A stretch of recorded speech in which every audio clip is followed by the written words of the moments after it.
Welcome into Georgia High School Sports Daily, powered by IBEW Local 613 from the Breda Pest Management Sports Desk. I'm your host, Landon Knight, alongside Craig Sager. Happy Monday, Craig. This weekend was filled with a lot of great college football, but on Friday night we saw a lot of great high school football, and today we're just going to dive into that. There's a lot of exciting things to talk about. But for now, let's talk about some big events that we have coming up. I'm super excited about our Georgia High School Hall of Fame that is coming up October 25th. That will be at the College Football Hall of Fame, and you can get more information for this event on the Score ATL website or the Hall of Fame website where you can get your ticket. But Craig, when we look at some of these people that are being inducted in this year's class, you have people like Cam Newton and Kirby Smart, who also played in college, but they were able to make a big impact at the high school level. What did you see from them at the high school level? Well, yeah, I mean, for both these guys, just huge players. They're still super respected. You talk about Kirby Smart at Bainbridge, Cam Newton at Westlake. And then I think what's great about both these guys, they both have just returned to their roots even when they were at the next level. Kirby Smart, when he comes to scout on the sideline, you can tell he still has that soft spot for high school football, still really loves it, is passionate about it. And then Cam Newton, what he's done with the off-season activities, the 7-on-7, the All-Star games, I mean, he was doing that when he was really still at the height of his NFL fame. So he's been doing it too. I think both these guys have been able to give back, and there's a lot of guys getting into the Hall of Fame that they might be familiar with themselves playing each other at the next level. We do have a few NFL teammates that used to be high school rivals, so it can kind of reverse around. But this event, you put all that aside and everyone shares that same common starting point, which is Georgia high school football, and it gives people that even aren't in the Hall of Fame, they're just there as fans. I mean, everyone knows kind of what school you played with, whether you're from South Georgia, these North Georgia schools, the Metro Atlanta powerhouses. It's just an opportunity to appreciate the entire state, put all the rivalries aside, put everything else, and just appreciate the greatness. So I think that's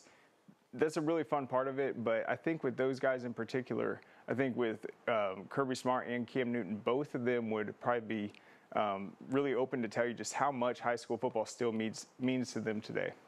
And looking ahead, our game of the week this week will be Langston Hughes versus Northgate. That will be this upcoming Friday night at 8 p.m. That will be at Langston Hughes Stadium, and you can tune in here for coverage of that game. But, Craig, we have seen such great matchups on Friday night, but both of these teams are going into this matchup undefeated. They're 7-0. They're both very dominant. What's going to be key in this game? Well, I think it's the defense. So Northgate's been very successful defensively this year. They're only allowing 11 points per game. And then you see this Hughes offense that has just been lighting up the scoreboard, establishing themselves early in football games. A game that stands out is that Douglas County game. Earlier, that was non-region. Douglas County's in 6A, Hughes is in 5A. But in that matchup, Hughes really exploded all on them in that first half, just put up a ton of points, established their dominance to the line of scrimmage, and really ran away with the matchup. So I think for Northgate, they're going to have to lock down defensively, and it's going to be about stopping the big play. Hughes is that really rare combination offensively where they have the breakaway speed, they have the all-state track speed, but they also have that physical ability that just makes it a nightmare to stop. So to me, it's that Northgate defense is really going to have to rise to the occasion, try to force turnovers, and then match them physically, something they were unable to do last year. But then with a more experienced group, year two with Coach Whitley, looks like the defense has found its identity, and this is going to be a big test for them. And Craig, I also just want to ask, you mentioned this Langston Hughes offense. What does running back Carson Baker bring to this program? Physical running back for sure. He is the guy that, when you have a guy like Darnell Kelly at quarterback, he can pass the ball to all these receivers, but then you got Carson Baker able to run in between the tackles. Just basically, I think Hayden said it on Friday perfectly. He's a guy you're guaranteed to get those 4 yards no matter what, even if they're loading the box. So he's a guy that can, in those short yard situations, when you're trying to put the game away, you can hand it to Carson Baker, and he's going to be able to break that first tackle, have the second effort, and try to move the chains for Hughes. So that could be very frustrating for a defense if you're not able to get off the field and he's able to win those battles. Well, that's going to be a game that you don't want to miss. Again, that's going to be this upcoming Friday at 8 p.m. Tune in here for coverage, but for now, let's get into our fast break headlines. Gainesville hands Milton their second loss of the season with a 28-16 victory. Nigel Newkirk scores 3 of these touchdowns to lead Gainesville's offense.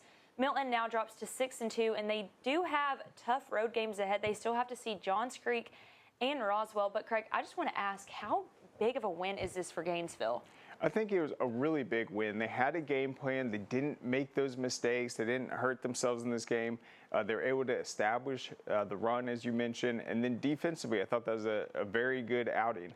But what's interesting about it, this is Milton's first this is Milton's first region loss since 2017. That was Adam Clack's first year. So this could be a game that kind of could end up being the best thing that ever happened to Milton, just finally having that loss, having to respond to it. They still have some tough games coming up in the region. So I think it's going to be something both teams can build off of. For Gainesville, it's that confidence of finally beating a big region opponent, being able to play for home field in the playoffs. And then for Milton, it's this young team. You've had such a long region win streak that it's gone back several seasons. Finally having that loss, how they respond in the week ahead, I think that's going to be huge for Milton. It was a game where both teams were pretty even in the rankings. Hayden, to his credit, had Gainesville ahead of Milton, even with some of the losses they've had earlier this season. There's a lot of questions heading into this matchup, but we'll have them break it down in the ranking segment. But certainly a huge win for Gainesville. It kind of validates how special this team is and how high the ceiling is for them.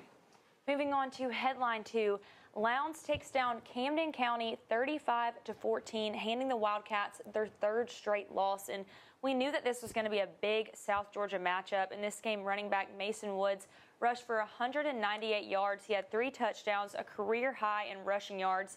Now Lowndes is 8-0. But, Craig, what has impressed you most from Lowndes this season, and what could this mean for Camden County moving towards playoffs? I just think the most impressive thing is just how they've looked in region competition. They have been the most dominant team in this loaded Region 1, and this is a huge game for them running the football. As a team, they rushed for 332 yards. They still have the ability to be a balanced offense, a lot of speed, but that's what Coach Carter said when we talked to him all offseason. He felt like the strength of this team was going to be offensively. The defense, he said, it's going to take us several weeks to get to where we want to be, but now we're starting to see the offense really comfortable running the football, going out there and putting up huge numbers, 330 rushing yards as a team, a career high for Mason Woods in that game with his 3 touchdowns, 198 yards. That's a great sign for them, and if they have that run game going, they can really start to take those chances in the passing game and really light up the scoreboard. Moving on to our next headline, Marietta overcomes 18-point fourth-quarter deficit to defeat North Cobb, and this was huge for Marietta. Just to recap, Marietta started their season 0-4, but now they're undefeated in region play. The final ended up being 35-36, very close game. And Craig, we talked about this Marietta team at the beginning of the season, that they needed to make adjustments to be able to be competitive in region play. Clearly, they have done that. What does this mean for this team moving forward in playoffs? I still am not sure what it's going to mean moving forward. I think this is certainly the biggest win I've seen Marietta have in years. It was surprising just looking at the score. I think they came back from, it was like 31-14 or something in the second half. It was a huge comeback. But yeah, they're still going to have to keep finding ways to improve if they want to make that deep run in the playoffs. But this was massive, and it came on the heels of that, I think, double overtime win over Walton. So for them to be in not even a 4-quarter game, a marathon game against Walton, find a way to win that one, and then have this huge comeback, it shows this team is really believing in themselves, shows that they can adapt within the game, and there is definitely a buzz around the Marietta program right now. I think the atmosphere is going to be huge, and these players know that they're really playing for something special. This is potentially going to be, I think, their first region title in 2 decades if they're able to close out this season. But what a huge win for the Blue Devils, and just the way they won it was really special. Moving on to headline 4, Mill Creek remains undefeated in Region 8 6A following 20-14 win over North Cobb in overtime. And Mill Creek, they've been so dominant this season. They have weapons on their roster like Devin Hamilton and Ja'Day Beasley. There's just a lot of momentum with this team, but they still have to see teams like Buford. And this matchup's actually on Halloween. That's going to be a really good game. Do you think that they have a chance to be competitive in this matchup? I do. Mill Creek's actually been the team that has given Buford the most trouble in recent seasons. Coach Lovelady does such an incredible job of maximizing the talent, having a good game plan. But what was interesting about this game, Mill Creek led the entire game. Collins Hill found answers late, was able to force overtime, but then Mill Creek was able to get the victory in OT. It's huge, and you still have Buford there, but this positions them to still, even if they lose that game, get a number 2 seed, have home field in the playoffs. And moving to our last headline, Cedar Grove class of 2026 4-star power forward Manny Green has committed to Tennessee. And Tennessee is one of the premier programs in the country right now. Last year, Cedar Grove basketball team made the state finals. What can we expect to see out of this basketball program this season? Yeah, Cedar Grove is a very, I guess we've heard this description a lot, a white-collar program, where they are very gritty defensively. They're one of the best teams in the state. Manny Green's a player that contributes to both sides. And last year was a heartbreaking loss, I believe, to Sandy Creek in the finals by just a point. They're a team that's going to come out this upcoming season with the chance to win the 3A state title. We will be right back after this short break to recap what our game of the week last week was. That was Sprayberry versus River Ridge. Don't go anywhere. Nobody wants to hear the word roaches, because who wants to admit they have roaches? I actually found some weird roaches. I didn't know what they were. I decided to choose Breda. I reached out to them. They check in routinely. They're explaining what they're doing, so there's a lot of clarity in the process as well. I think that just speaks to the level of safety that I feel with the organization. The facts are, roaches are everywhere in our environment, so what are you doing to keep them out of your home? Breda, Breda, no need to be afraid of bugs.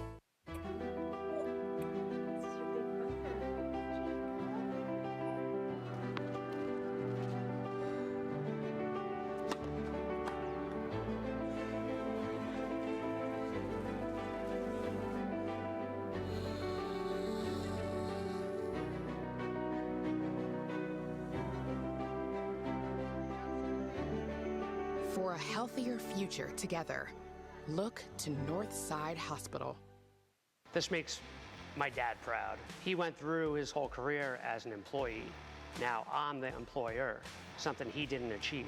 We are signatory to IBEW and do IBEW people wherever we go that we feel like they are faster and better than any of our competition. The advantages of being a signatory contractor is you're trained employees. You have unlimited manpower. It allows me to bid on jobs that I ordinarily would not go after. Man, you know how to do this? Man, I don't even know. I was flipping burgers last week. Violation, unsportsmanlike conduct, impersonating a craftsman. Skilled trade unions are well-trained career pros, not part-timers. Construction is a rewarding and lucrative career with the advancement potential, but you have to do it the right way with the right training. Learn how you can be a pro. Find your career at GeorgiaConstructionCareers.com. You may know Tidal Wave Auto Spa as the world's greatest car wash, but did you know Tidal Wave also has the easiest fundraiser? So easy, our mascots think they can do anything, like making the big play on the big stage. Okay, maybe just a dream, but it is a super easy fundraiser. Just sell watch tickets and watch the money come in. If your flag football team, school, church, or group needs funds, go to TidalWaveAutospa.com and get started today. Georgia's Rome is the place to be this season. Visit our vibrant downtown. Enjoy live concerts, attend street festivals, and see Wings Over Northwest Georgia Air Show. Plus, you can enjoy a haunted tour or two and these upcoming events.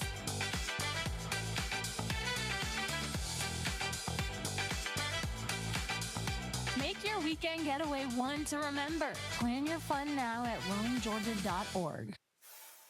Georgia High School Sports Daily is brought to you by the International Brotherhood of Electrical Workers, Local 613.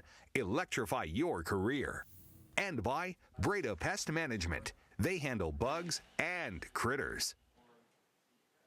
Welcome into Georgia High School Sports Daily. We are at the Breda Pest Management Sports Desk, and now we're going to recap what our game of the week last week was. That was Sprayberry versus River Ridge, and we knew that this was going to be a great matchup. 5 teams were actually in a tie for this region going into this matchup, and honestly, I think that Kaylee Manziel said it best. Neither of these teams are powerhouse programs, but they both have been having a great season. So I just want to ask, what does this win for Sprayberry mean for this region? Well, I think it puts them right in position to be able to replicate the success they had this past year. I thought they did a great job in this matchup, just in the second half, pulling away. I thought defensively they did a good job kind of stopping the run, but we saw some injuries in this game. I think the big question mark is how banged up is River Ridge going to be after this matchup? Yeah, I think when I look at this game for Sprayberry, it puts you in position for that, for a home playoff game. Right now, they need Sequoia to lose a game to win a region title, but they're in that second position. They're a really good football team, and they can do the same thing that Sequoia did last year.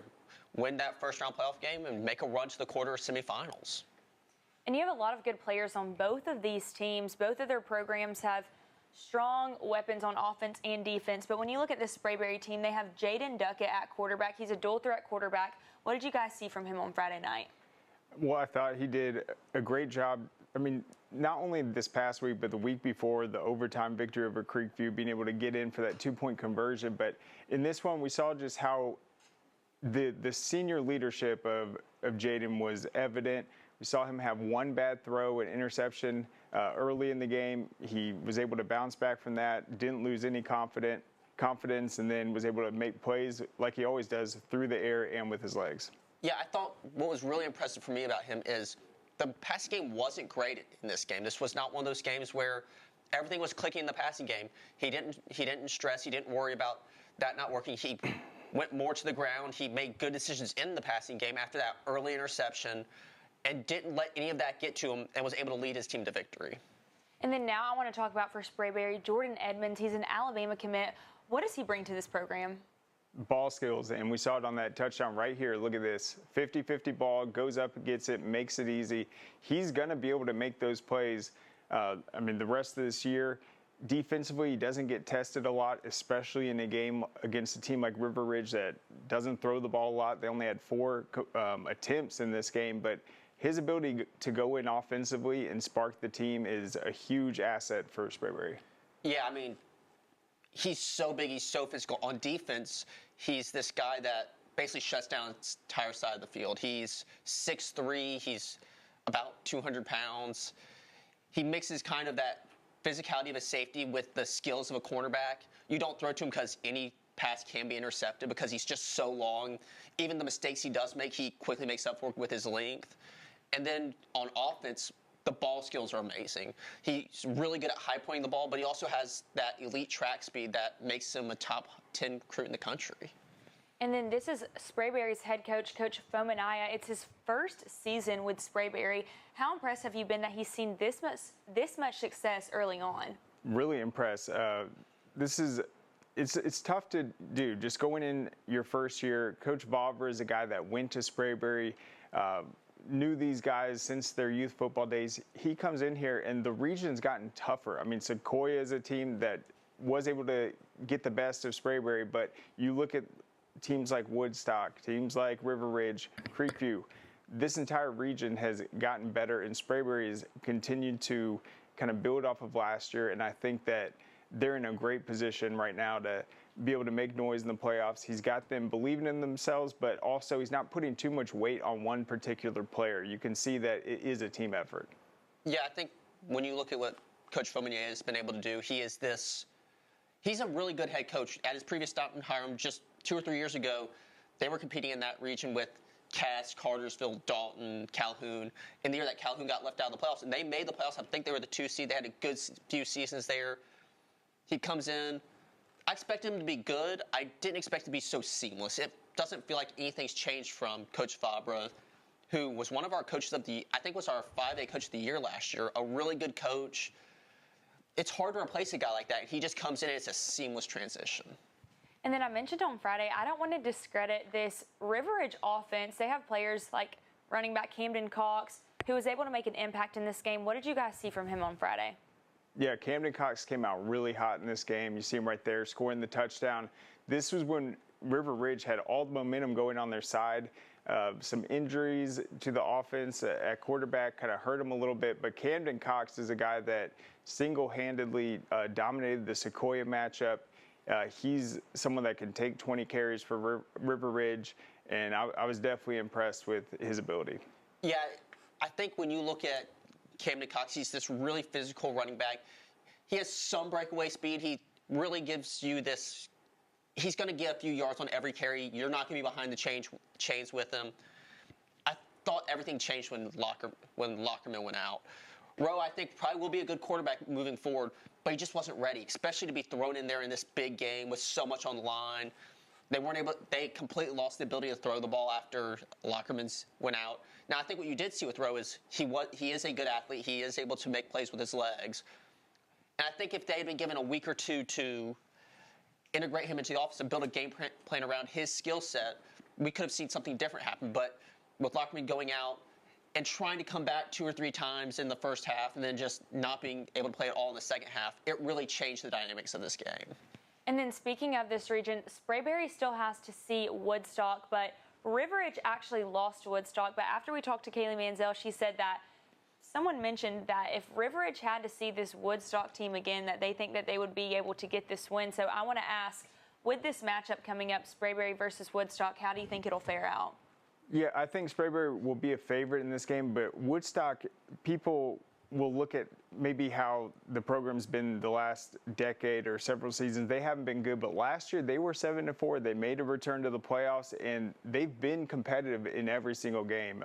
Even against Sequoia this last week, they made this game close, even though I think they were a 24-point underdog. Ended up being a much closer game. I feel like they're a team that they're going to put themselves in position in the second half to make something happen. You can't make mistakes, but they will be another tough outing. Yeah, I think Woodstock is right there with these teams. I'm not sure. I don't think they're Sprayberry or Sequoia yet, where they're a team that's going to compete for deep playoff runs. But this is a team that I think, as River Ridge saw, can come up and bite you. If you're not ready for the brand of football they play, they're a dangerous team. And if you take them lightly, I think, as River Ridge did, you can lose to this team. And this is a team that's going to battle with Creekview and River Ridge for that final playoff spot. But I think Sequoia is able to go in there and come out with the win. And then, Craig, I know we talked about this player on Friday night, but I want to talk about Gabe Clark, defensive end, number 13 for Sprayberry. What kind of impact does he make on this defense? Yeah, it was big. He had a big performance, 2 tackles for loss, some sacks, and to me, he understood the assignment. I think the reason Sprayberry's defense was successful is when you look at the region, they've played a ton of teams that like to run the ball right at you. So they're battle tested now, and he's a player that definitely has stepped up. Yeah, I mean, this entire Sprayberry defensive line is a little undersized. But when you look at them as a whole, they play really well. This is a really good high school defensive line that makes good plays. You see so many times when you have these D1 recruits that just aren't skilled enough to make huge impacts at the high school level. They don't make a huge impact at the college level, but sometimes these undersized guys make this huge impact because they know what they're supposed to do and they're willing to buy into the system. We'll be right back after this short break with more Georgia High School Sports Daily. Don't go anywhere. Welcome back to Georgia High School Sports Daily. We are at the Breda Pest Management Sports Desk, and now we will welcome Mackle Harris. He was inducted in the class of 2023 Georgia High School Hall of Fame. So I just want to ask, you were inducted in 23. What can people expect at this event, and what did it mean to you to be inducted? Well, it was a great opportunity for me because first of all, I had the opportunity to see a lot of guys that I haven't seen in a long time once. Second of all, by they picking you to go in the Hall of Fame in the state of Georgia High School, that means it's a great honor to you.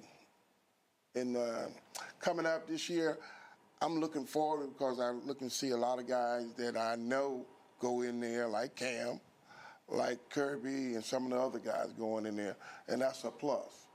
And it's a great opportunity to see Walt Frazier go in there, Clyde the Glide. So, you know, to me, it's a great opportunity.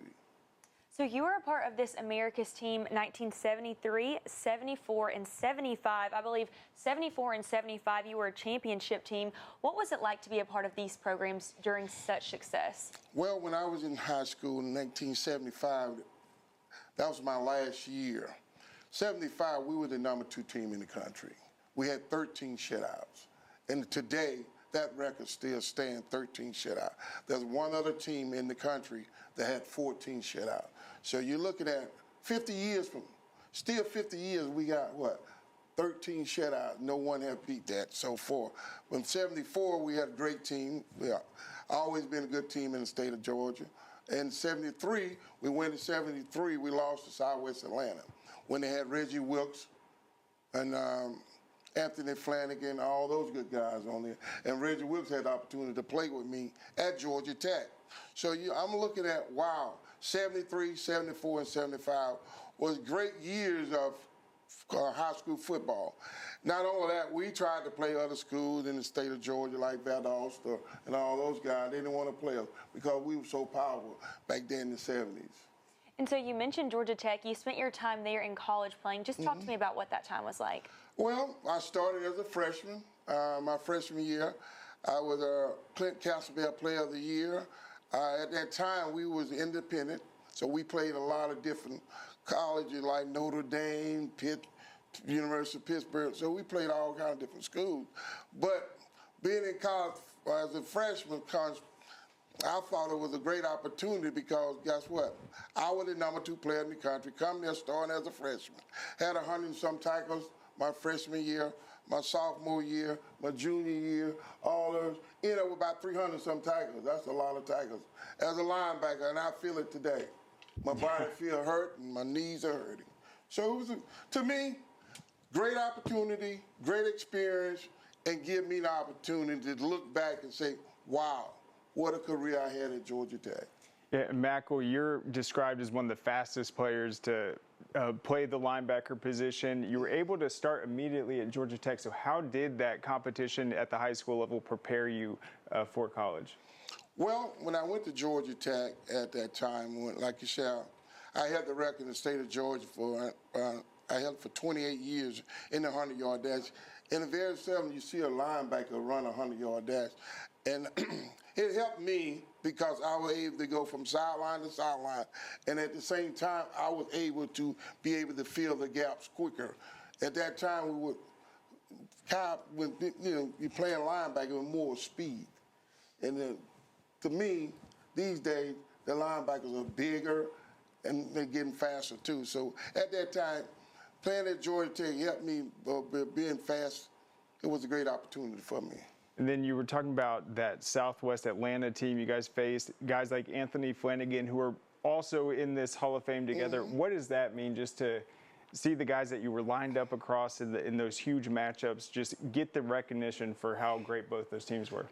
Well, it was Dwight Stevenson from up in Rome. I played against Dwight in high school, and I played against a lot of other guys that went in. Dwight went in with me. Anthony Flanagan went in with me. So I was good to see some of the guys go in at the same time that I knew that I played with. Not only that, one of the best things that I liked about going in 2023 was my college player, Lucius Sanford. Lucius and I went in at the same time. And so it's a coincidence. We played together when I came in as a freshman at Georgia Tech, and we went in the Hall of Fame together. And then you also spent some time in the NFL playing with the Denver Broncos and the Dallas Cowboys. What was that time like playing professionally? Well, I wish I had the opportunity to play more.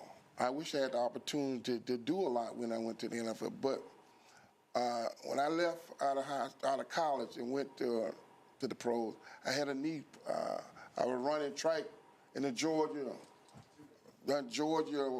Olympic in Athens, and I tore a hamstring, and they had to rebuild my knee and stuff. When I went to the pros, I didn't do anything the first year with the Cowboys.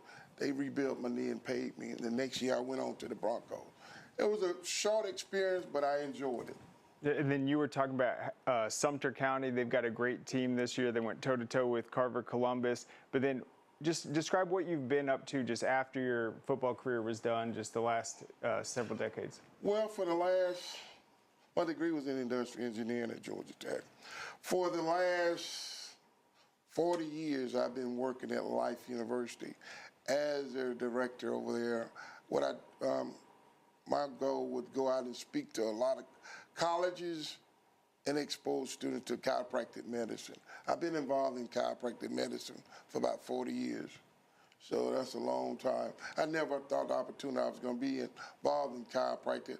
My goal was to do something in the engineering field, but I ended up working in chiropractic because you never know what you're going to do. Never know which way you're going to go.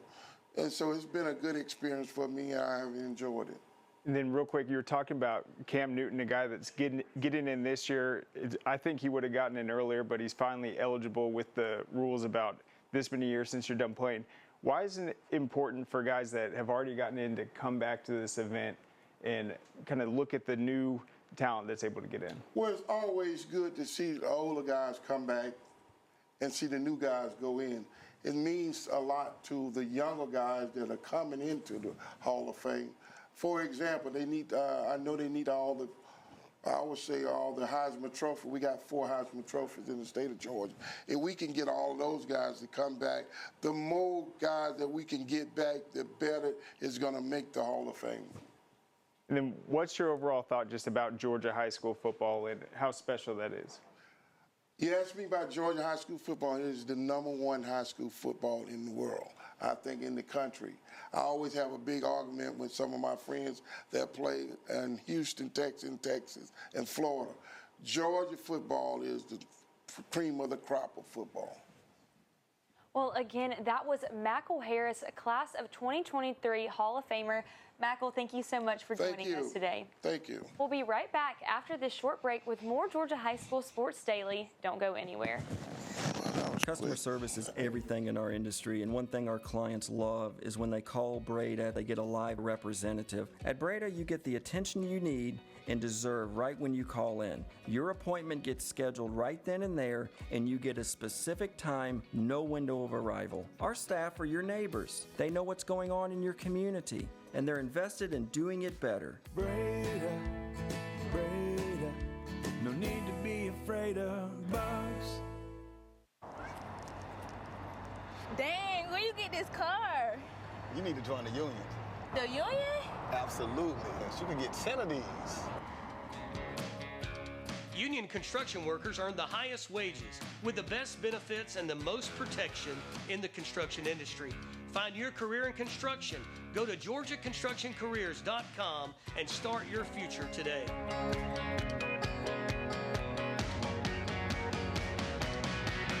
A journeyman with Local 85, when you turn out, you can be hitting 6 figures. Hey, I have your back, you have my back. We're gonna do this together. We're one for all for one. College just wasn't for me. Let's look into actual career jobs that wouldn't take college, where I wouldn't, lose money and all that. Instead of losing a lot more money at the end, why not make money and make more money at the end?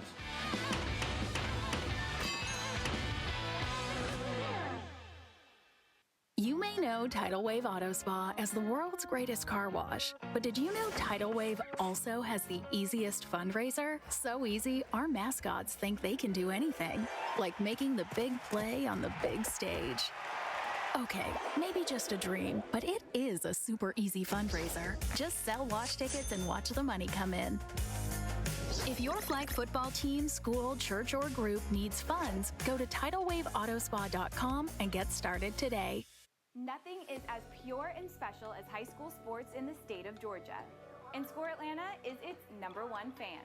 High school sports are about families, kids chasing their dreams, communities supporting their teams year in and year out, neighborhood signs, and off-season workouts when nobody's looking.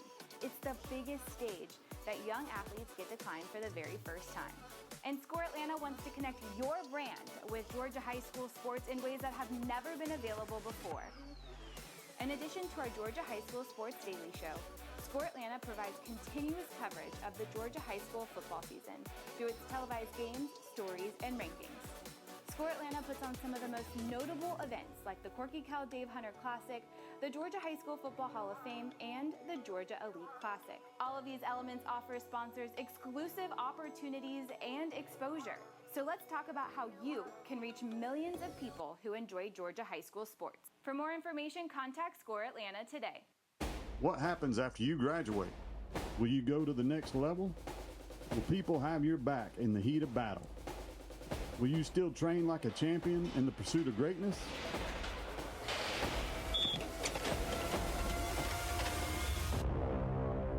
You will when you become an IBEW electrical worker.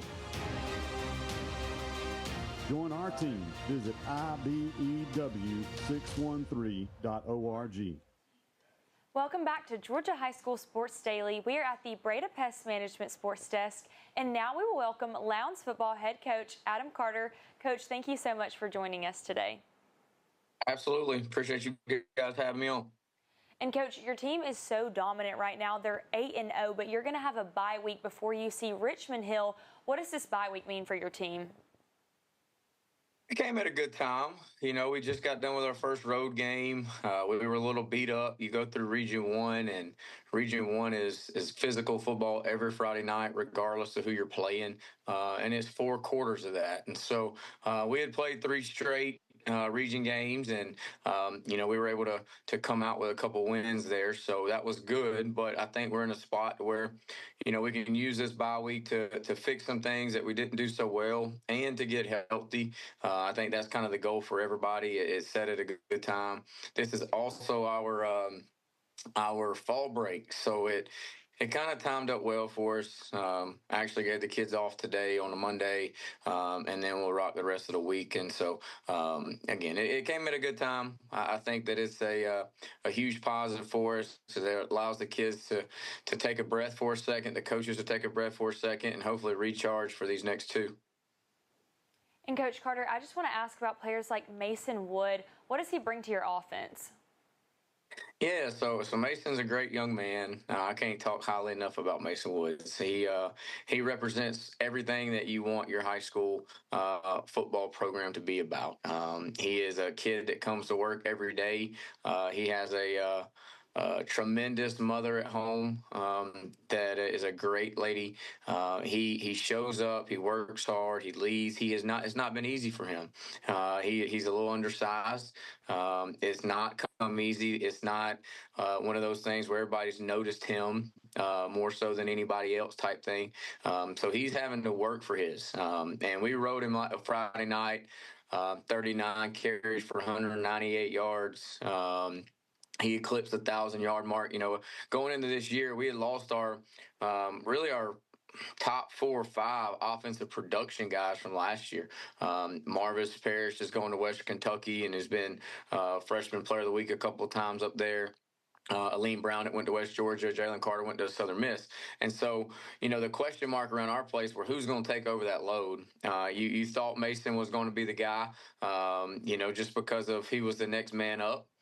But you still had question marks. It never has, you know, had that asked of him. And so he's done a great job. Again, he's a great young man. He represents what we want to represent as far as Lowndes and Lowndes football. And the success that he's having right now, it couldn't come to a better kid. Coach Carter, I just want to ask a general question. What's stood out to you just offensively on that side of the ball and then defensively that side of the ball? I think, you know, we had some adversity strike early in the year. We had a plan for if it did, and we went out and we rolled with that plan, and we had some success. And so I think that our identity as a football team, and I've talked to you guys a couple of times over the course of the last couple of years, and our identity, I feel like, and who we are, is going to be run the football. what that looks like week in and week out may look different.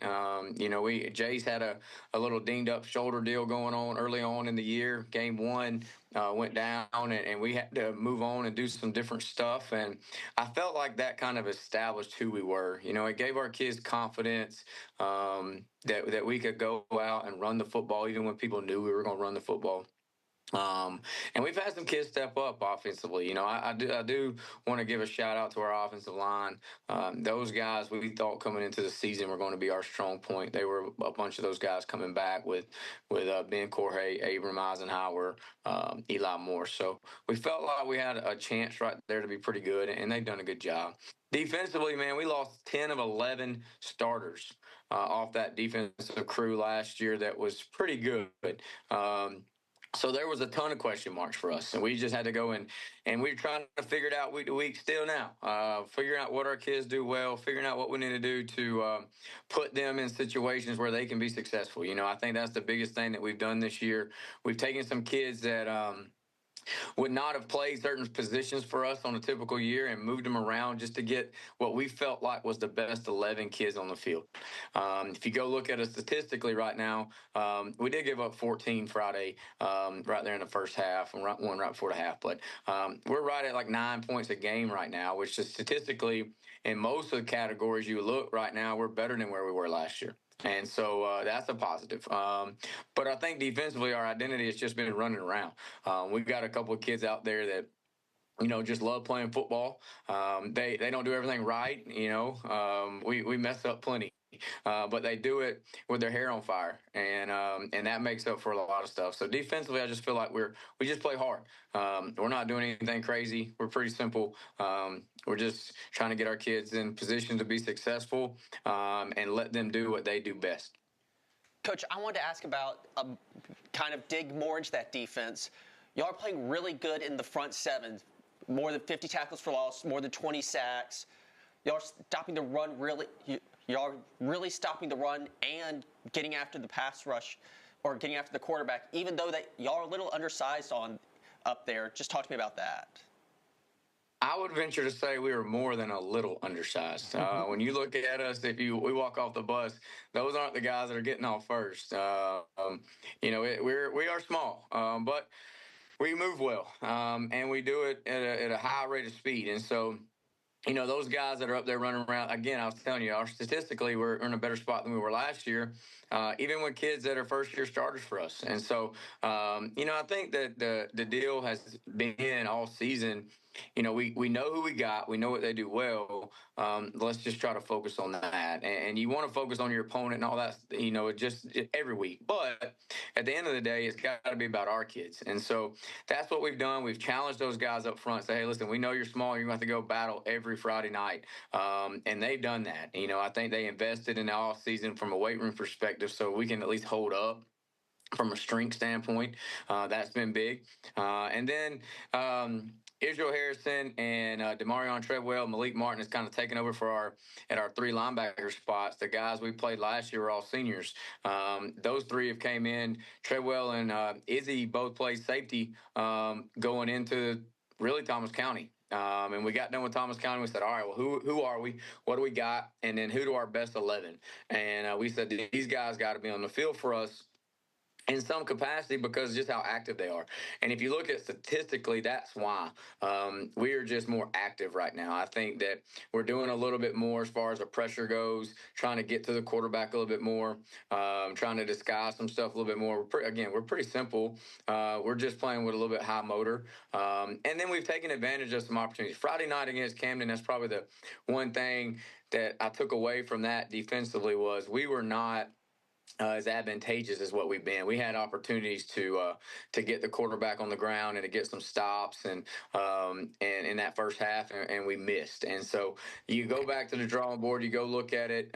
We spent a week trying to fix ourselves, and hopefully these next couple of weeks are two huge region games for us. The defense will show up. Well, again, that was Lowndes football head coach Adam Carter. Coach Carter, thank you so much for joining us today. Absolutely. Thank you, guys. Go Vikings. We'll be right back after this short break with more Georgia High School Sports Daily. Stay tuned. Welcome back to Georgia High School Sports Daily. We are at the Breda Pest Management Sports Desk, and now we're going to take a look at our Week 9 football rankings, beginning with our 6A classification. And guys, 6A has been consistent all season. I just want to ask about these South Georgia teams. What have you seen from them?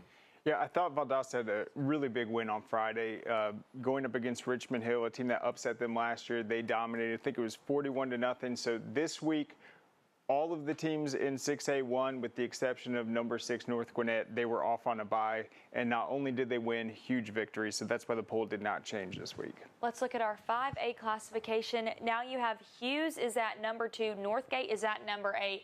How competitive is this matchup on Friday going to be? I mean, it's going to be interesting. Northgate hasn't been tested. Hughes has been tested. Both teams are undefeated. We're going to learn a lot about both these teams this week, especially Northgate. If they can hang with Hughes, they're probably, even if they lose, they're probably going to move up. The only big game in this region last week was Gainesville versus Milton. I am going to take a victory lap. I've had Gainesville one spot over Milton for a while at this point. Gainesville won, Milton lost, but it was a close game, so there was no movement in this classification. Now let's look at our 4A classification. This is the one that's going to stand out the most. Creekside moves above North Oconee for the first time in a long time. Craig, I'm going to let you talk about that, but I also just want to mention they put up 91 points on Friday night. That's absolutely insane. Talk about this movement. Yeah, so I've had North Oconee number 1 in Class 4A since 2023. They were wire to wire last year, number 1. So this is a big shift for me to find a team that's able to jump them. It has to be something special, and I feel like that's what Creekside's done. They have just been so dominant. They have 6 shutouts, and listen to this. In their region so far, they have outscored their opponents 341-0. 341-0. And if they're playing like that, they're beating teams like DeSoto. You look at week 1 against Rome, they're down by 21 points. They end up winning by 20. This team is so explosive. They're so good on both sides of the football. And I just feel like they look like they're better on both sides of the ball than last year. I just feel like they've certainly earned the number 1 ranking. Now let's look at our 3A classification. So again, a lot of consistency from this classification. What can we expect from teams like Peach County in the playoffs? Peach County is really good. They kind of got upset last year by Calhoun, who was down going into the playoffs. I still think that they were one of the best teams last year. They're once again one of the best teams. They're very much in the top 3 in Peach County, Sandy Creek, and Calhoun. Maybe you can throw North Hall in there. I've seen some rankings put them up there. But then you have this other tier that goes beyond the top 10. There hasn't been much movement because there hasn't been a ton of huge games, but we're about to see in the coming weeks Troop play both LaGrange and Sandy Creek. Now let's look at our 2A classification. So here you have Carver Columbus. They defeated Sumter County this Friday. How impressed have you been with what you've seen from them this season? Yeah, it was a very close game, 8-7, and this is the first time we've seen Carver Columbus look beatable within this classification. And the thing is, I didn't want to punish Sumter County for the loss, and then I didn't want to move them ahead the other teams who also have been dominant. I thought Carver Atlanta had a big win over Holy Innocents. Pierce County, Morgan County, Rockmart, Callaway, all have been successful. But this is a situation where Sumter County, even though they lost that matchup, it was very close, and I think it shows that this classification is a little more wide open than we presumed. Now let's look at Class A Division 1. So there's also a lot of movement here. Just talk to me through this movement. So this region saw chaos this week. Only one team stayed the same. That is number 1 Worth County. Defending champion Toombs County has moved up to number 2. I'm now sold on them that they are a state title contender. The 2 big losses, Thomasville and Raven County, both lost. Thomasville lost to Fitzgerald in kind of a shocking upset in a game that I did not see coming. But even the bigger upset for me was Raven County lost to a Oglethorpe County team that has not been good in years past. Really kind of got dominated in that game. Really threw all the rankings into kind of shambles. Some rankings have dropped Raven County out. I'm not going to go there yet. 1 loss is not enough to drop them out, considering that every team above them has at least won, most of them 2 losses. But it was a huge week in this region. It really has thrown the rankings into just utter chaos. Now let's look at Class A Division 2. So just talk to me about what went into taking Metter out and adding Brooks County. So Metter has lost once again. They really have been an up and down team all year. Brooks County, even though they lost to Clinch County is my number 2 team. Clinch County is a really good football team. They've played dominant football all year. A 6-0 loss. I'm still worried about Brooks County's defense. Some rankings have them up. I've seen as high as number 5. I'm not sold on their offense yet. Their defense is really good. But their big win over Fitzgerald, they had less than 150 yards of offense. I think they had like 120 yards of offense. They're really struggling on the offensive side of the ball, which is, I think, the side of the ball that we thought they were going to be better on. So I have them back in the rankings after that close loss, but I think they need to prove to me offensively that they can be dominant, not just defensively. Now let's look at Class A through 3A private. So there's some movement here. Athens Academy was actually added. Talk to me about this movement. Yeah, this was a tough one for me. I'm still not totally confident outside of the top 3. I do feel like Hebron, Prince Avenue, and Fellowship had the best chance to go further in the playoffs. But Aquinas, they were previously at number 7. They fell to Harlem, which is a very talented team, 21-14. That bumped them out. As a result, GAC went up, even though they lost to North Hall in a pretty competitive matchup. Love it. I really like their defense. They moved up. Whitfield Academy, we know how good they are running the football. And then Athens Academy is the team that replaced Aquinas this week. So they are a team that I've wanted to put in the poll. This was just the right opportunity. And then, guys, I just kind of want to close things out with asking, on Friday night, we saw a lot of scores that were almost surprising. Which outcome was the most surprising to you guys? I think Tucker and Southwest DeKalb was interesting. Tucker had a huge lead in that game, and then Southwest DeKalb was able to come back. That was a huge win for them. Yeah, for me, it was another team in that region that Marist St. Pius scored. Yeah. I figured Marist was going to go in there, do what they normally do, and kind of take control of the game from the beginning, kind of impose their will on St. Pius. It was going to be close, but not close. Close on the stat sheet, but not close when you actually watch the game. St. Pius held the lead for the majority of the game. It took, I think it's the 4th quarter for Marist to take the lead finally. I think, for me, that's the biggest score of the night. Well, you can tune in here next Friday night for more great Georgia high school football, a matchup that you do not want to miss. Thank you for tuning in today. We saw some squirrels were trying to get into our attic. I hear those squirrels still scampering through because I didn't go through those services initially. Our job is to go up there and figure out where they're getting in and trap and remove and get those unwanted guests out. But then the next big step is not just seal the entry point where the critter got in, but seal the entire roof line. The most common mistake is only sealing the entry point you see. Breda, no need to be afraid of bugs. Hey, is the power off on this? I don't know. Just take it off. Safety violation, unsafe work conditions. In the construction trades unions, safety is our highest priority, and we train you to recognize and speak out on unsafe working conditions so that everyone arrives and goes home safely. Learn about careers in construction at GeorgiaConstructionCareers.com.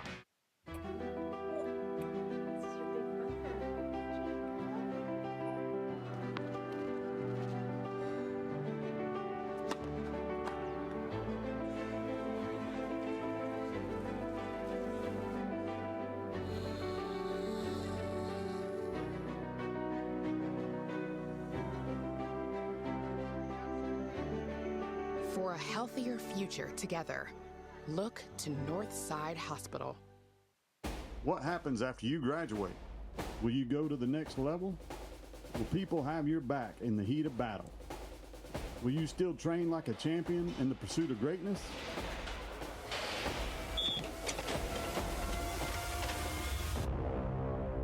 You will when you become an IBEW electrical worker. Join our team. Visit IBEW613.org.